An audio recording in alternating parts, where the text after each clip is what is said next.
How to file your taxes online for beginners. Well, filing your taxes online is easier than you think, and TurboTax walks you through everything step by step. First, gather your documents. You will need your W-2 if you have a job or 1099 forms if you are self-employed. Also keep your social security number and bank details ready for your direct deposit. Now go to turbotax.com and create an account or log in into your account if you have one.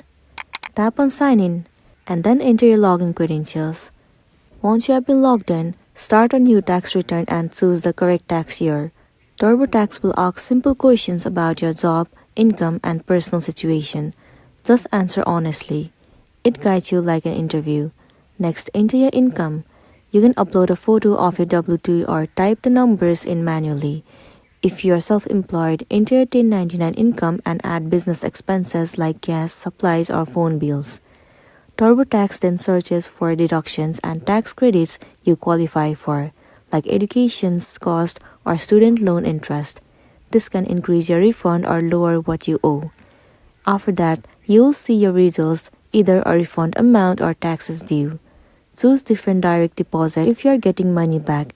Then finally, review everything carefully, enter your bank information and hit file. Once accepted by the IRS, your refund usually arrives within a few weeks. And that's it, taxes done online, the easy way. If this video helped you out, give it a like and check out our next tutorial. Thank you.